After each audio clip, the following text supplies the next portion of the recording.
नमस्कार, स्वागत है। हम कर रहे हैं नई समीक्षा से संबंधित प्रश्न। तो आइए देखते हैं। लैंग्वेज ऑफ गेस्चर किसकी कृति है? अगर हम इस रचना की बात करें तो आर.पी. ब्लैकमर, विलियम एम्पसन, लेविस या रिचर्ड्स की। तो ये आर.पी. ब्लैकमर की रचना है लैंग्वेज ऑफ गेस्चर। ये भाषा के सूक्ष्म अध्ययन से जुड़ी हुई रचना है और यहाँ पर भाव भंगिमाओं को महत्व दिया गया है। ब्लैकमर के अनुसार कविता की इकाई कैसी होनी चाहिए? अखंड और घटकों में संगत, केवल कथानक प्रधान, केवल जीवनी प्रधान या जीवनी परक और इतिहास पर निर्भर। तो ये मानते हैं कि कविता की इकाई अखंड और घटकों में संगत होनी चाहिए। अगला प्रश्न क्या है? रॉबर्ट पेन वॉरेन किस आलोचक के साथ तीन महत्वपूर्ण पुस्तकें लिखी? क्लिंट ब्रूक्स के साथ, रैनसम, एलियट या एम्पसन के? तो इन्होंने क्लिंट ब्रूक्स के साथ तीन महत्वपूर्ण पुस्तकों की रचना की, जिसमें अंडरस्टैंडिंग पोइट्री है, एन अप्रोच ऑफ लिटरेचर और अंडरस्टैंडिंग फिक्शन। ये तीन महत्वपूर्ण रचनाएं हैं जो इन दोनों ने मिलकर साथ लिखी है। अंडरस्टैंडिंग पोइट्री का प्रकाशन वर्ष अगर देखें तो वो क्या है? 1938 है। 1938 में इस रचना को प्रकाशित किया गया। एन अप्रोच ऑफ लिटरेचर का वर्ष क्या है? प्रकाशन वर्ष क्या है? 1938, 41, 43 या 51? तो 1941 ईस्वी इसका सही उत्तर होगा। इसका प्रकाशन वर्ष क्या है? 1941 ईस्वी। An approach of to literature का प्रकाशन वर्ष क्या है? रचना का नाम क्या है? An approach to literature. इसका प्रकाशन वर्ष क्या है? 1938, 41, 43 या 51? तो 1941 ईस्वी जो है इसका सही उत्तर होगा, यानी प्रकाशन वर्ष इसका क्या है? 1941 ईस्वी। अंडरस्टैंडिंग फिक्शन का प्रकाशन कब हुआ? 1938 में, 1941 में, 43 या 58 में? तो इसका प्रकाशन वर्ष का जो समय काल है 1943 है। अगला प्रश्न देखिए, क्लिंट ब्रूक्स किस सिद्धांत के तीव्र विरोध के लिए प्रसिद्ध है? हैरिस ऑफ पैराफ्रेज, दूसरा क्या है? इंटरनेशनल फैलेसी, मिथ क्रिटिसिज्म या बायोग्राफिकल मेथड? तो यहां पर देखिए, हैरिस ऑफ पैराफ्रेज, ये जो है द हैरिस ऑफ पैराफ्रेज, इस सिद्धांत के तीव्र विरोधी ये है और इन्होंने 1947 में अपनी पुस्तक द वेल रॉट अर्न के आखिरी अध्याय में इस सिद्धांत को प्रस्तुत किया है। ब्रूक्स ने कविता को पदान्वय में घटाने को क्या कहा है? हैरिस ऑफ पैराफ्रेज कहा है। हैरिस ऑफ पैराफ्रेज, ये आपको ध्यान में रखना है। ब्रूक्स के अनुसार कविता का पदान्वय क्यों दोषपूर्ण है? वह अखंड काव्यानुभूति और रूप को विकृत करता है, वह इतिहास बढ़ाता है, जीवनी जोड़ता है या छंद बदलता है? देखिए, अगर देखें तो कविता का पदान्वय क्यों दोषपूर्ण है? क्योंकि वह अखंड काव्यानुभूति और रूप को विकृत करता है, यानी अखंड रूप को वो विकृत करता है, इसीलिए इसको दोषपूर्ण माना है। किसने? ब्रूक्स ने। द वेल रॉट अर्न किस आलोचक की कृति है? तो इस रचना की अगर बात करें तो ये किसकी कृति है? ये क्लिंट ब्रूक्स की कृति है। क्लिंट ब्रूक्स की जो ये पुस्तक है, इसमें कविता की संरचनात्मक अखंडता और पाठालोचना से जुड़े हुए भावों को अभिव्यक्त किया गया है। Modern poetry and the tradition, ये किससे जुड़ी हुई है? किससे संबंध रचना है? अगर देखें तो ब्रूक्स से, एलन टैट से, विलियम एम्पसन से या और विंटर्स से? तो ये क्लिंट ब्रूक्स से जुड़ी हुई रचना है। इसका समय काल क्या है? 1939 ईस्वी है। विलियम एम्पसन किसके मेधावी शिष्य थे? रिचर्ड्स के, रैनसम के, एलियट के या लेविस के? हम सब ने पीछे भी ये प्रश्न आ चुका है। तो वो आई.ए. रिचर्ड्स के मेधावी शिष्य थे। अगले प्रश्न की बात करें तो एम्पसन का प्रसिद्ध सिद्धांत कौन सा है? अनेकार्थता, तनाव, भंगिमा या प्रतीक व्यापार?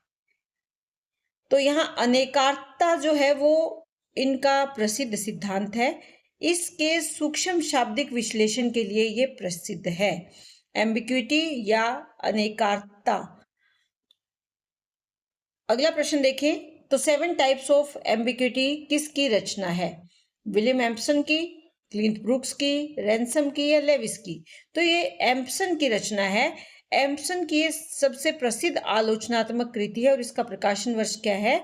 1930 है। अगला हमारा प्रश्न क्या है?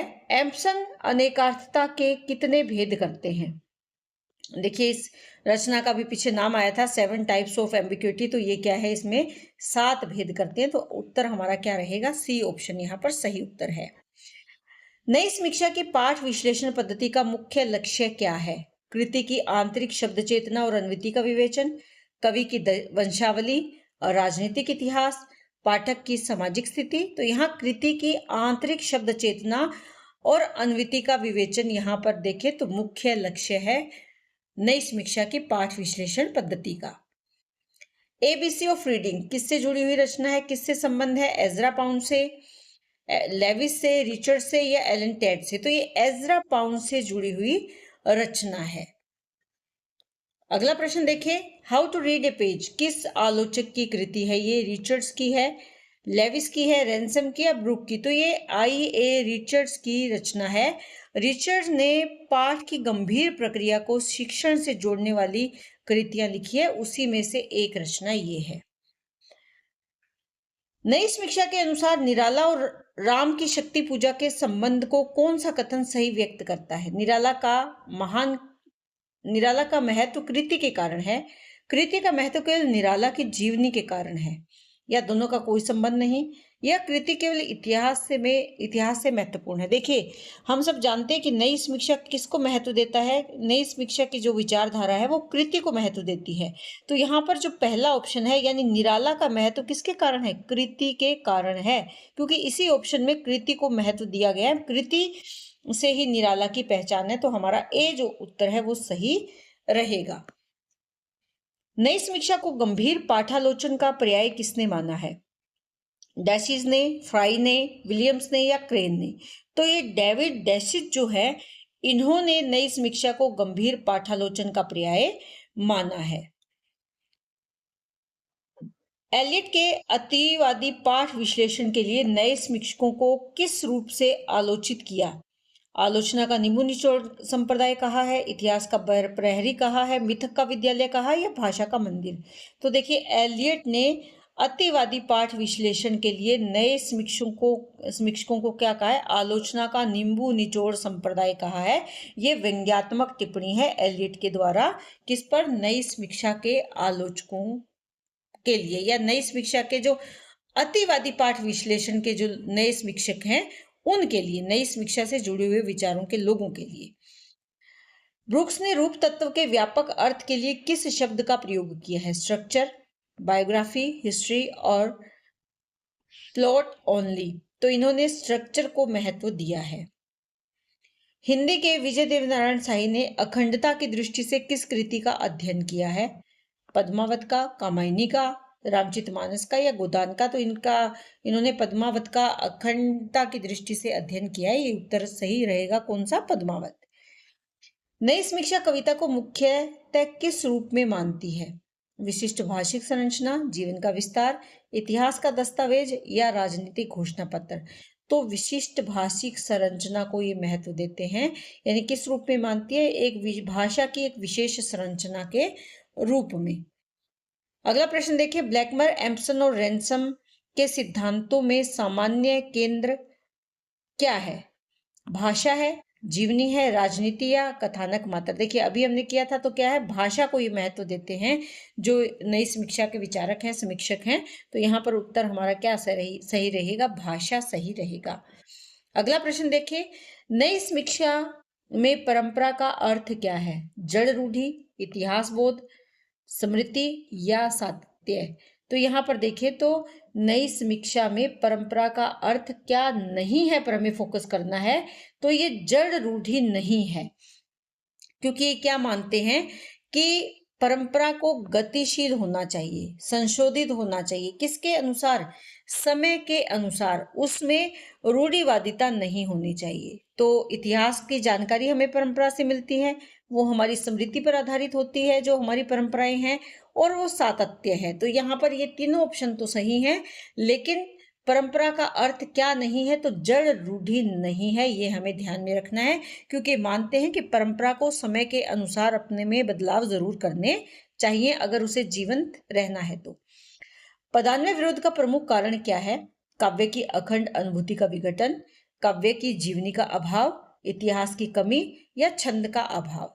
तो यहाँ पर देखिए, काव्य की अखंड अनुभूति का विघटन ही पदान्वय विरोध का प्रमुख कारण है। ये मानते हैं कि कविता को तोड़ो मत, उसके अलग अलग टुकड़े मत करो। अगर उसका पदान्वय करेंगे तो इससे क्या होगी, कविता खंडित हो जाएगी, उसका भाव जो है वो समाप्त हो जाएगा। विज्ञान और कविता के संबंध में नए समीक्षकों का सामान्य मत क्या था? दोनों के कार्य भिन्न हैं, दोनों पूर्णतः समान हैं, कविता विज्ञान की शाखा है या विज्ञान कविता की शाखा है। तो ये मानते हैं कि दोनों के कार्य भिन्न हैं, दोनों के काम अलग अलग है। रिचर्ड्स आदि ने विज्ञान और कविता की भाषा तथा कार्य में भेद को रेखांकित किया है। तो ये हमारे प्रश्न थे जो हम पूरे कर चुके हैं।